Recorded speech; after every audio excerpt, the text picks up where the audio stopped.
Bonjour chers téléspectateurs, bienvenue sur Equinox Télévision, bienvenue à ce premier numéro du mois de juillet 2018 de la revue des Grandes Unes avec nos invités déjà bien installés, invités avec qui nous revisiterons les Grandes Unes parues ce matin en termes de commentaires et d'analyse. Mais avant de les retrouver, allons voir ce qui apparaît ce matin sur ces principales unes, en commençant par le journal La Nouvelle Expression qui parle de la Société camerounaise des dépôts pétroliers, c'est de Gabriel Teki Ebogokolo, voilà, qui va de Oil Libya à la SCDP, le ex-directeur des affaires financières chez Libya Oil Cameroun SA, qui détient 10% d'actions à la SCDP, a été nommé à la suite du conseil d'administration de vendredi dernier en place de Français Florent Frimat, un ancien de Total, nommé en 2014, un Français qui lui aura tout simplement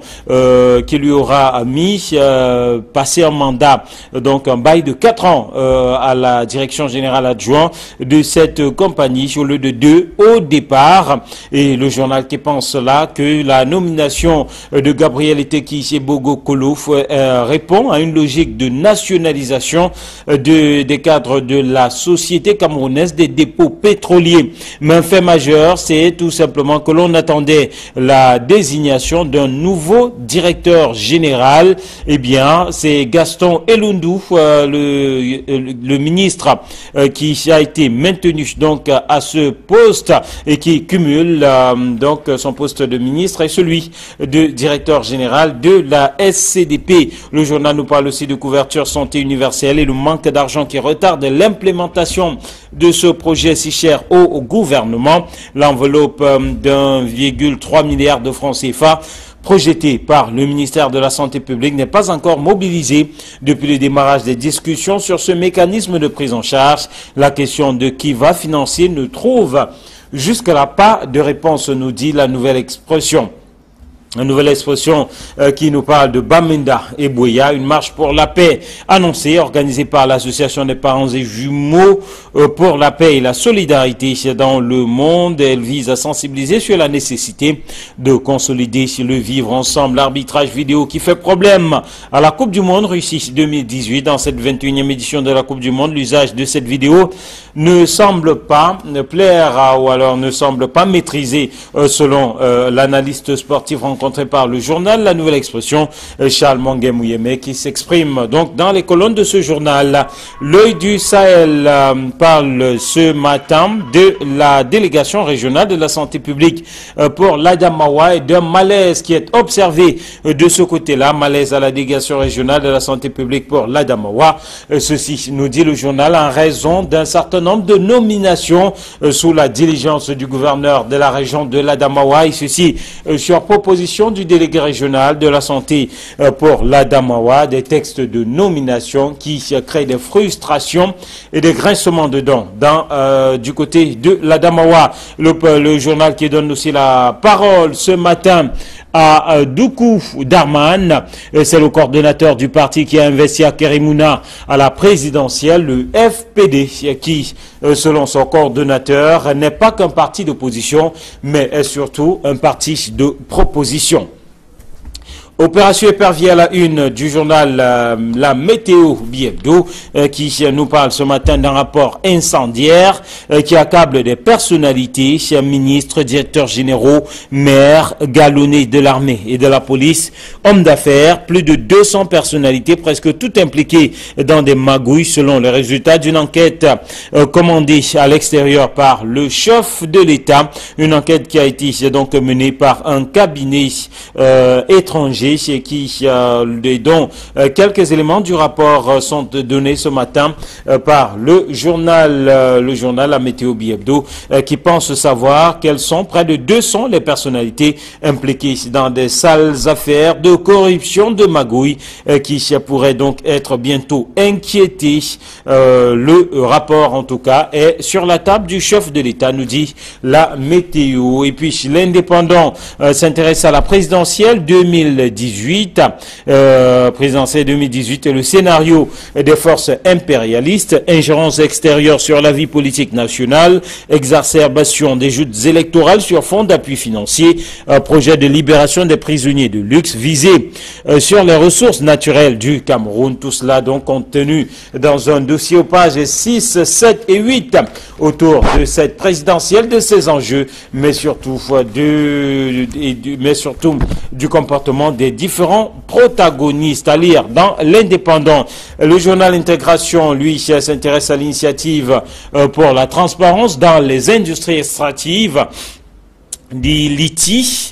Et nous fait savoir que le Cameroun a 18 mois pour se conformer aux 14 normes non validées le 29 juin dernier par le conseil d'administration de l'ITI. À défaut, c'est l'exclusion définitive de l'initiative. Le journal qui apporte quelques raisons qui peuvent justifier cet échec du Cameroun à l'initiative ITI. Parmi ces raisons, l'on parle notamment de la mauvaise gouvernance qui transparaît comme l'une des raisons qui sont d'ordre de divers ordres, avec entre autres la malgouvernance au sein du comité localité ou encore la politique.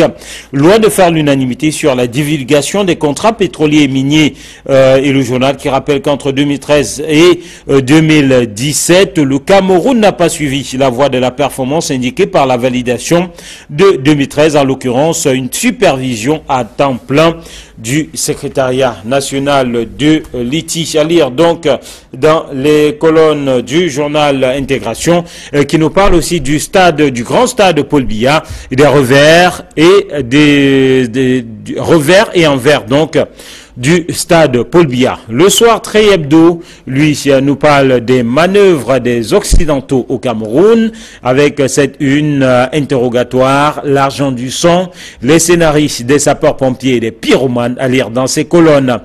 Présidentielle 2018, ces fidèles de Biya en note de bataille, ils sont nombreux et quelques-uns sont présentés d'ailleurs dans les colonnes de ce journal ce matin. Éco-Matin s'intéresse ce lundi à la gouvernance d'entreprise et parle et s'interroge que sur l'État actionnaire, en tout cas l'État actionnaire en question, dans les colonnes de ce journal qui rappelle que malgré donc le chiffre d'affaires cumulé, c'est plus de 40 000 emplois, la contribution des 40 entreprises publiques à l'économie camerounaise semble tout simplement mitigée, puisque depuis le 12 juillet 2017, 2 nouvelles lois régissent les entreprises et établissements publics au Cameroun, des lois qui portent notamment sur le statut général des entreprises publiques, ces lois qui visent à booster la contribution des sociétés d'État à l'économie et à réduire les risques de faute de gestion. Le journal Anecdote ce matin parle de l'insécurité dans la zone anglophone et de Paris qui soutient Yaoundé, notamment à travers l'envoi d'un émissaire qui s'est rendu du côté de Bouéa vendredi dernier, mais aussi à travers cet échange téléphonique entre Paul Biya et Emmanuel Macron, à lire dans les colonnes de l'Anecdote. Le journal Mutation, lui, ici, parle de soupçons de corruption, notamment au niveau de l'Union africaine et le budget du Parlement panafricain qui est tout simplement suspendu. Ainsi, en a décidé le Conseil des ministres des Affaires étrangères de l'Union africaine. L'institution présidée par le Camerounais Roger Kodondang aurait notamment procédé à des recrutements irréguliers. Le journal L'Essentiel s'intéresse à cet échange téléphonique entre Paul Biya et Emmanuel Macron. Boko Haram, migration, francophonie, Union africaine, ce que Macron et Biya se sont dit, à retrouver dans les colonnes du journal L'Essentiel. Le président de la République française qui sera en Afrique dès ce lundi, il prendra part au 31e sommet de l'Union africaine qui s'est ouvert hier 1er juillet 2018 à Nouakchott en Mauritanie. C'est le Premier ministre camerounais Camerounais Finemon Yang, qui représente le Cameroun de ce côté-là, en prélude à une tournée africaine qui le conduira aussi du côté du Nigeria voisin. Le chef de l'État français s'est entretenu avec son homologue camerounais Paul Biya sur les sujets d'actualité sur le continent. Le Messager parle de la crise anglophone et des dessous du tête-à-tête entre Biya et l'émissaire d'Emmanuel Macron, Lemoine, ce que le chef de l'État et le secrétaire d'État auprès du ministre de l'Europe et des Affaires étrangères se sont dit au cours de l'audience, à lire dans les colonnes du journal Le Messager. Et puis pour terminer, c'est le quotidien de l'économie que nous parle ce matin de finances publiques et de l'État qui n'a atteint aucun objectif budgétaire au 31 mars 2018. Que l'on considère la recette ou les dépenses, les performances, où la performance est restée en deçà des prévisions, ce qui n'empêche pas la poursuite d'un train de vie dépensier des administrations publiques. Et on retrouve donc nos invités du lundi, Thierry Niopé, bonjour. Bonjour Martial, bonjour également Bernard Batana. Je n'oublie pas les millions de téléspectateurs d'Equinox Télévision et surtout de la revue des Grandes Unes qui sont nombreux chaque matin. On l'a vu à travers les appels et parfois des encouragements au quotidien. J'en profite également pour dire beaucoup de courage à l'honorable Nkodondan. Vous l'avez souligné tout à l'heure dans un journal et l'information a d'ailleurs fait la une des réseaux sociaux durant tout ce week-end dont le budget a été pratiquement mis en débat du côté du Parlement africain pour corruption, au-delà du recrutement parfois à l'emporte-pièce et sans pour autant impliquer tous les membres du Parlement africain. Il y a également son élection qui avait été entachée de beaucoup d'irrégularités et cela a été dénoncé notamment par les parlementaires de la République sud-africaine. On espère simplement que cela ne va pas entacher une fois de plus la diplomatie camerounaise, parce que quand on parle de corruption, une fois de plus, c'est le Cameroun qui est mis en index. Ce ne sont pas des faits qui reluisent quand même la situation de notre pays. Absolument. Bernard Batana, bonjour. Bonjour Eric Martial Njomo. Bonjour Thierry Niopé. Je dis bonjour à Mouya. Je dis bonjour à Pendamboko. Je n'oublie pas Miles 16, 17 and 18. Et surtout, je souhaite vivement que la marche que les parents des jumeaux vont organiser à Bamenda et à Bouya puisse apporter de la calmie de ce côté-là. Allez, qu'elle puisse se tenir. Alors, messieurs, une information, cet échange, la diplomatie entre la France et le Cameroun réchauffé. On a ce sentiment à travers un certain nombre de unes. Paul Biya et Emmanuel Macron qui ont échangé par téléphone. Emmanuel Macron qui envoie un émissaire à Yaoundé. Cet émissaire qui s'est rendu dans la partie anglophone du Cameroun. On parle donc de réchauffement, d'intensification de cette relation bilatérale Paris-Yaoundé. Thierry. Je n'ai rien contre la France, encore moins contre cet émissaire ou encore moins contre le président français Emmanuel Macron. Tout le monde sait d'ailleurs que entre le chef de l'État et le président Macron, ce n'est pas la première fois que les deux discutent d'un certain nombre de sujets et entrent à la coopération bilatérale entre le Cameroun et la France. Donc, et puis je doute même fort que ce soit le seul coup de fil qu'Emmanuel Macron ait passé au président Biya ou vice-versa. Ce sont des choses, pour moi, sont des occurrences, sont des faits de tous les jours. Maintenant que Paris ait voulu mettre cela au devant de la scène, récupéré effectivement par la présidence de la République camerounaise. Vous avez vu d'ailleurs au niveau de certains médias, l'information a été mise en grande une simplement parce que un entretien téléphonique entre deux personnes n'est pas quelque chose qui se retrouve dans la rue du jour au lendemain. Cela participe justement d'une volonté, vous l'avez souligné tout à l'heure, de décrispation. Est-ce que la France voulait à travers, ou a voulu à travers cet appel ou à travers cette initiative-là démontrer qu'elle n'est pour rien dans les accusations qui ont été qui sont faites à son endroit, notamment au sujet de la crise contre Boko Haram ou de la guerre contre Boko Haram dans la partie septentrionale du Cameroun, ou dans le cadre de la sécession du Cameroun. Maintenant, au-delà de la démocratie, je dis, ce sont des choses, sont des occurrences, mais cela ne démontre pas suffisamment un certain réchauffement, parce que pour moi, ce sont des choses qui se passent au quotidien, parce que ce qui est fait, ça c'est devant les caméras. Maintenant, qu'est-ce qui peut être fait dans des messes occultes, à travers des stratégies de positionnement? Ça, nous ne saurons le dire ici. Donc, cela ne démontre pas que la France reste et demeure aux côtés du Cameroun. Alors, ça peut être quoi le message? Certains ont au fait d'établir un parallèle entre cette intense activité diplomatique entre le Cameroun et la France ce week-end et la situation quelque peu tendue avec Washington, Bernard. Oui, je crois qu'on peut résumer la situation en une seule phrase, hein, comme l'a dit un journal, je crois que c'est comme... Donc, entre la France et le Cameroun, le ciel est sans nuages. Mais bon, maintenant, il faut se réjouir que désormais, les appels téléphoniques vont faire l'objet de commentaires et vont se retrouver dans la presse, vont je vais dire, prendre l'actualité en otage, comme c'est le cas aujourd'hui. Mais il faut le dire, hein, pour être surpris que désormais un appel téléphonique de deux personnalités comme le président de la République se retrouve dans la rue. Pas dans la rue, au niveau de la presse. Moi, je pense que c'est des développements qu'il faut apprécier. Même si, par ailleurs, le communiqué qui a été publié dans le site de la présidence de la République est en réaction au communiqué publié à l'Élysée. On peut apprendre aussi des autres. Désormais, on pense que même les appels téléphoniques nous seront mis sur la place publique. Maintenant, de quoi ils ont parlé? Ils ont parlé de Boko Haram, de migration, francophonie et autres. Tel que nous dit le journal Essentiel. Oui. Mais on s'attendait qu'ils parlent des choses essentielles, parce qu'au Cameroun, aujourd'hui, il y a quand même un sujet qui s'est installé dans l'actualité il y a bientôt 2 ans, la crise anglophone, que les gens appellent le terrorisme et autres. Moi, je pense que c'est d'une si grande importance que les deux personnalités ne pouvaient pas éviter de parler de cela. Bon, maintenant...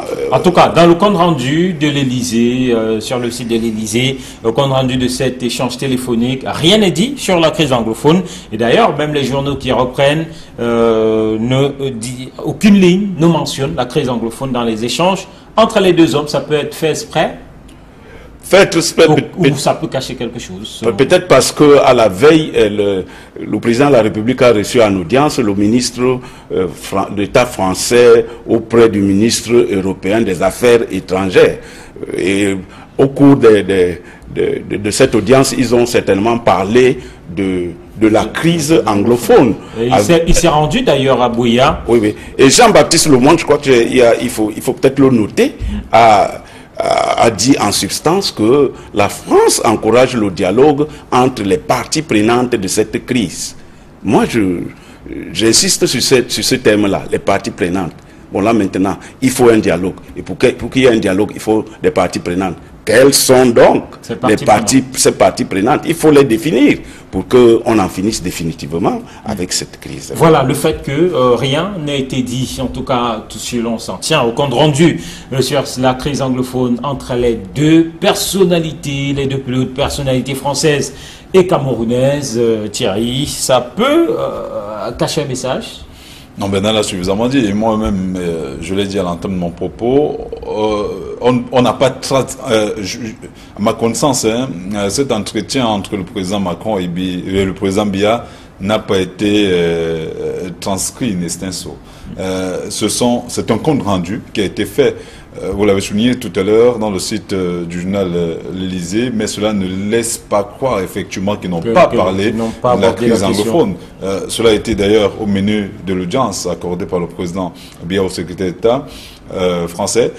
Maintenant, les autres questions d'actualité ont été abordées nécessairement. Je dis, cela est tout à fait normal.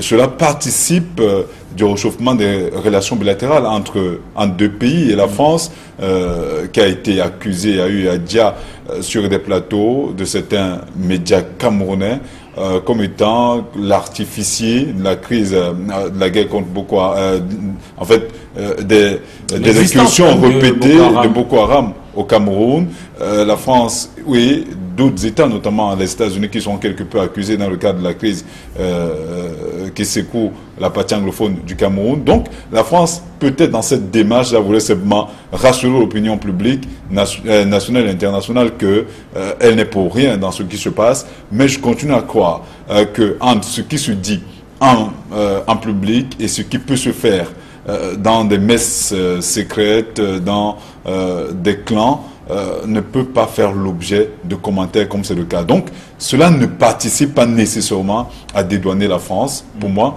c'est une occurrence. La descente sur le terrain, justement, de ce secrétaire d'État français, M. Lemoine, en termes d'apport, qu'est-ce qu'on peut dire autour de cette descente? L'anecdote nous dit par exemple que sur la question de la crise anglophone, Paris soutient Yaoundé au regard de l'envoi de la descente sur le terrain de cet émissaire de Paris. D'autres estiment tout simplement que Paris a décidé de toucher du doigt la réalité de cette crise anglophone. Thierry. Oui, c'est une grille de lecture, on peut la partager, mais je continue à croire qu'au-delà de ce qui se fait devant les caméras, il y a beaucoup de choses qui peuvent se faire.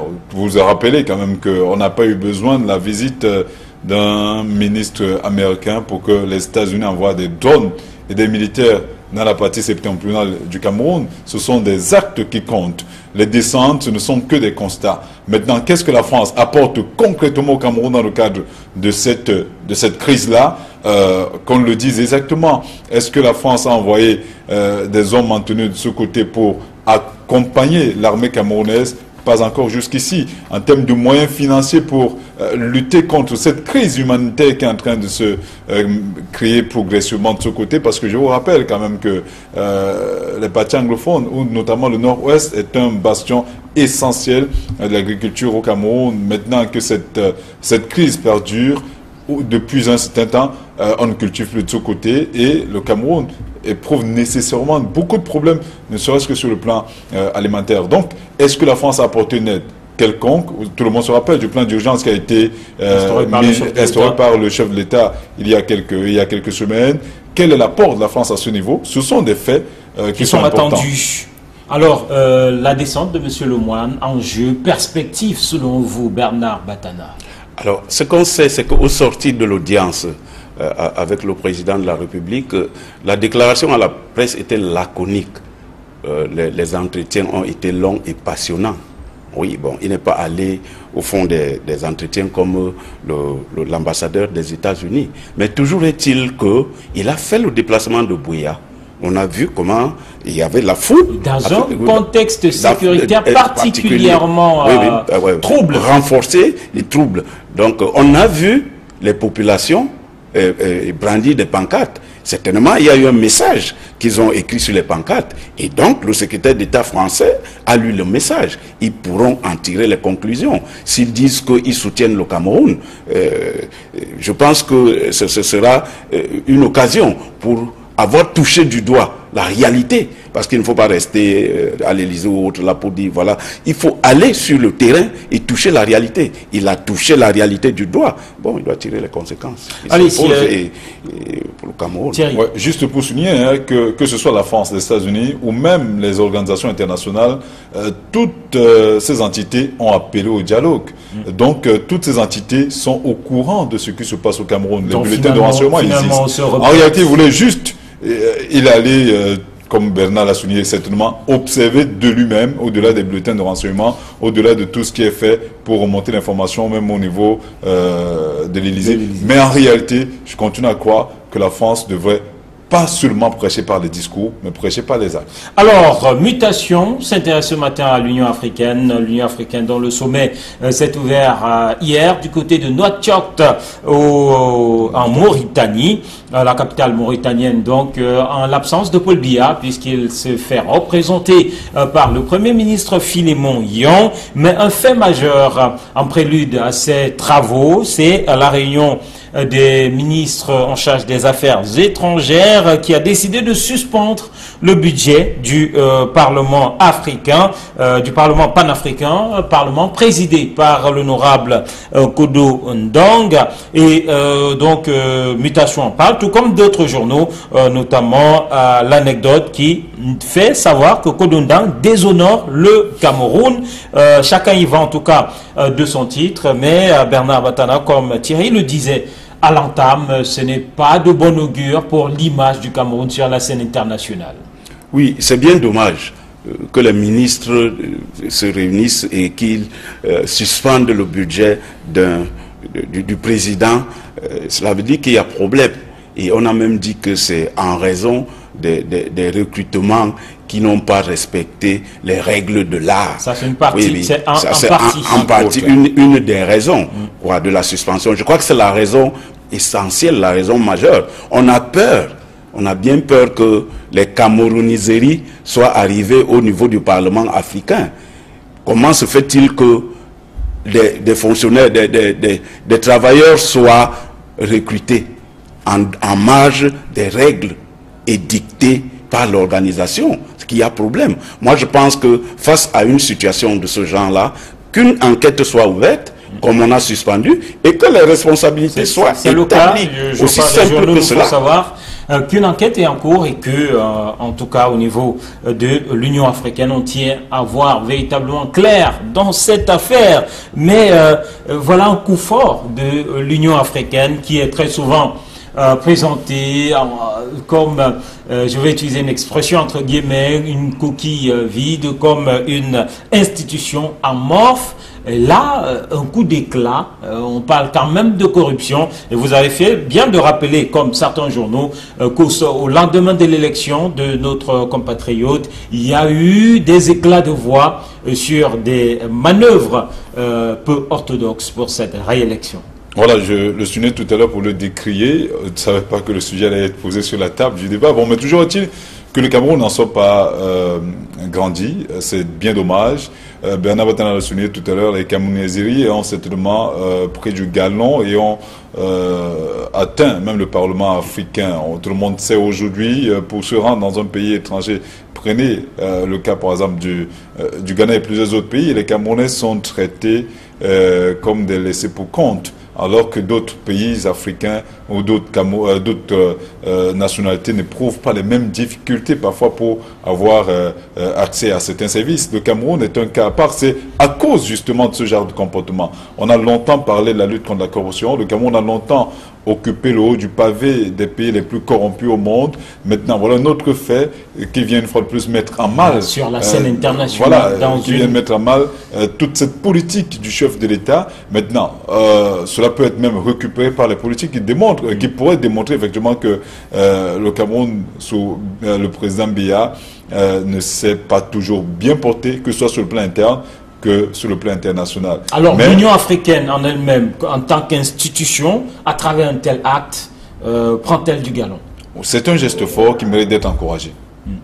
L'Union africaine, pour vous, oui, qui, en tout cas, aux yeux des Africains, très peu d'ailleurs peuvent dire qu'ils connaissent ce qu'on appelle ce Parlement africain, son fonctionnement, ses méandres, mais on imagine qu'à travers un geste aussi fort, de nombreux Africains peuvent avoir une vue différente sur l'institution.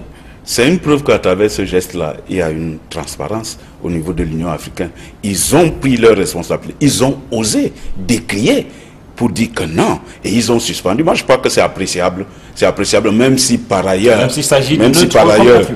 c'est notre compatriote et que le Cameroun y perd les plumes au niveau même de sa crédibilité internationale. Mais maintenant, il serait hâtif d'accuser le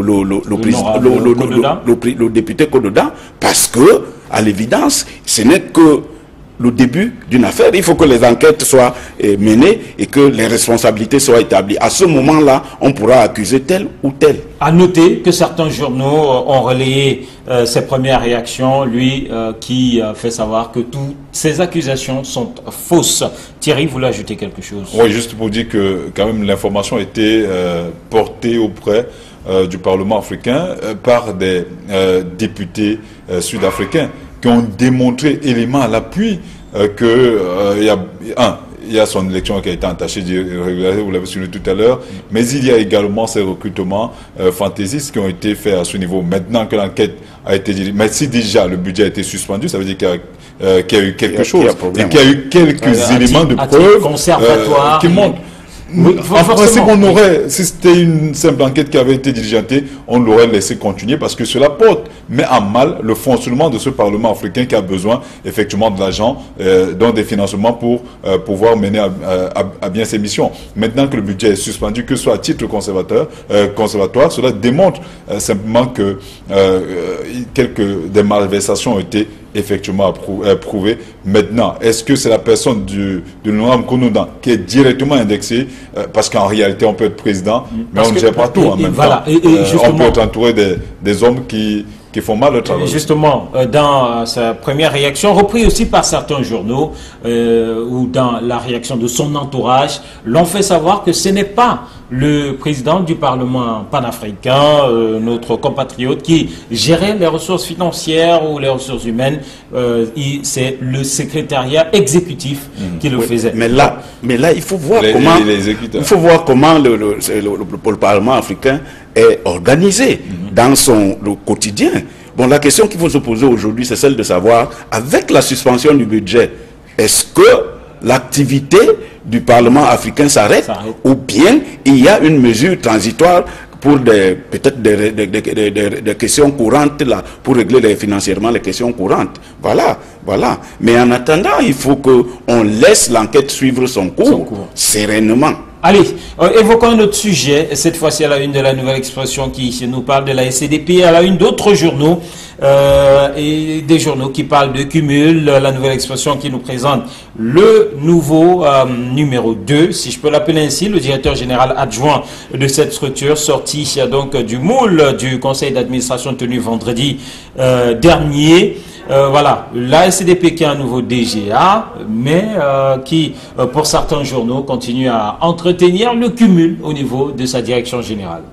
C'est encore une spécificité camerounaise. On ne peut pas comprendre que depuis plusieurs mois, parce que l'ancien directeur général... Plus de 3 mois déjà. L'ancien directeur général a été porté à la tête du ministère des mines et de l'énergie depuis mars. Voilà, donc depuis mars, on ne comprend pas comment une structure aussi importante comme celle-là n'a pas de DG. Comment peut-il gérer à la fois le ministère de l'eau en fait de l'eau, et comment peut-il gérer la SCDP?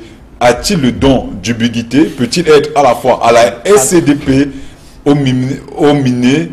Vraiment, ce sont des questions qui préoccupent plus d'un. On s'attendait effectivement au remplacement de l'ancien directeur général, en fait du directeur général ministre, parce que c'est, vous le souligner, on parle tous les jours de cumul.